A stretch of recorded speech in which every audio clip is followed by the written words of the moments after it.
शांति। शिव बाबा, ब्रह्मा बाबा को और भाई बहनों को ओम शांति। आज हम शाम को मुरली सुनने जा रहे हैं। सुबह मेरी कुछ तबीयत ख़राब थी तो मैं सुबह जा नहीं पाई थी सेंटर। तो मैं 4 बजे उठी थी और बाबा का अमृत वेला किया। उसके बाद भी मेरी तबीयत मुझे ठीक नहीं लग रही थी तो मैं जाना बाबा के पास नहीं हो पाया मेरा। तो मैंने सोचा कोई बात नहीं, सुबह नहीं तो शाम को जाएंगे। पहले हम मुरली सुनने शाम को भी जाते थे लेकिन हम ज़्यादातर सुबह ही जाते हैं। लेकिन अब सोच रहे हैं कि अब शाम को चले जाओ जब नहीं जाना होता है बाबा की मुरली सुनने के लिए। तो बस मैं और मेरी दौरानी हम दोनों साथ जा रहे हैं और थोड़ी देर में बाबा के सेंटर पहुंचते हैं। फिर आप सब लोगों से बात करते हैं। हम रिक्शे से उतर गए हैं और अभी हम सेंटर पहुंचने वाले हैं।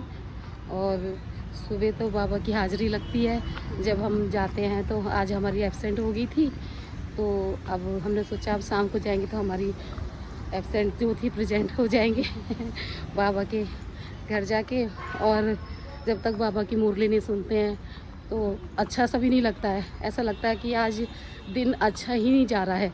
और थोड़ी तबीयत ख़राब हो तो बाबा, शिव बाबा हमें पढ़ाने आए हैं, परमात्मा हमें पढ़ाने आए हैं और हम उनका ज्ञान पाएंगे और हमारी जो भी सारी परेशानी है या बीमारी है वो भी दूर हो जाएगी। और अब बाबा के घर तो सारा हर चीज़ सॉल्यूशन है बाबा के घर। जब भी हम जाते हैं बाबा के यहाँ तो हमें वहाँ पे ज़्यादा एनर्जी हमें मिलती है और वहाँ पॉजिटिव एनर्जी है। और शिव परमात्मा सबका ध्यान रखते हैं। आप सबों का भी ध्यान रखेंगे, हमारा भी ध्यान रखते हैं। बस बाबा से जब से जुड़े हैं तो मन करता है बस बाबा ही बाबा हैं सब जगह। चाहे कितना भी घूमो फिरो कुछ भी करो लेकिन हर चीज़ में हमारे बाबा हैं। और बाबा के सेंटर जाने के लिए टाइम मिले ना मिले पर निकालो, बाबा के वहाँ जाओ तो पूरा दिन अच्छा जाता है। और मैं तो कहती हूँ आप सब लोग बाबा के घर जाओ और बाबा से जुड़ो।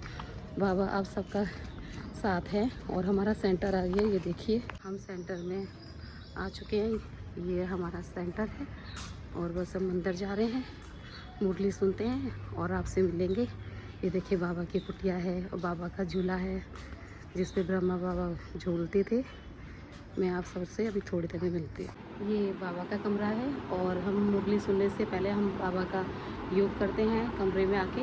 और अभी दीदी हमारे कमरे में आएंगी, रूम में हमें मुरली सुनाएंगी। तो सब लोग यहाँ पर जो सुबह सुबह नहीं आ पाते हैं तो वो शाम को आते हैं। वो डेली के स्टूडेंट हैं जो शाम को आते हैं। पहले मैं शाम को आती थी, काफ़ी लोगों को जानती हूँ मैं। और वो आज मुझे मिलेंगे काफ़ी टाइम बाद क्योंकि मैं सुबह आती था, मैं शाम को अब आई हूँ। और बाबा का बस जा रहे हैं मुरली सुनने के लिए और बाबा का योग करके फिर आपको मिलते हैं। मुरली सुनने के बाद अब हम घर जा रहे हैं और कल हम सुबह सुबह मुरली क्लास अटेंड करेंगे क्योंकि मेरी तबीयत ठीक नहीं थी तो इसलिए मुझे शाम को आना पड़ा था। तो आप सब लोगों को मैं सुबह मिलूँगी और अब तक के लिए बस घर जा रहे हैं। और बाबा की मुरली सुनने के बाद बहुत अच्छा लग रहा था। बाबा ने कहा था कि 10-15 लोगों को सबको ज्ञान मतलब सेवा करो, उसके बाद भोजन करना चाहिए तो ज़्यादा अच्छा होता है। और संगत का भी बताया था बाबा ने कि जैसे हम लोग किसी के साथ बैठते उठते हैं तो उसका संगत का भी कुछ असर बताया बाबा ने मुरली में। बस थोड़ा थोड़ा बाबा का ऐसे ज्ञान मिलता रहेगा तो हम लोगों को बहुत अच्छा लगेगा। और आप भी सेंटर आइए, ब्रह्मा कुमारी और 7 दिन का कोर्स करिए, बाबा से जुड़िए। और ये भी एक बाबा की सेवा है। मैं कोशिश करती हूँ कि मैं आप सबको बाबा से जोड़ूँ और खुद भी जुड़ी रहूँ, सबको मैसेज दूँ। तो बाबा के उसमें बताया कि आप लोग किसी भी तरह बाबा की एक तरह की सेवा कर सकते हो। कोई कैसे करता है, सब अपने अपने तरीके से करते हैं। तो मैं कोशिश करती हूँ यूट्यूब के द्वारा मैं आपको ज्ञान दूँ और बाबा की सेवा करूँ। फिर आपको मॉर्निंग में मिलते हैं। ओम शांति।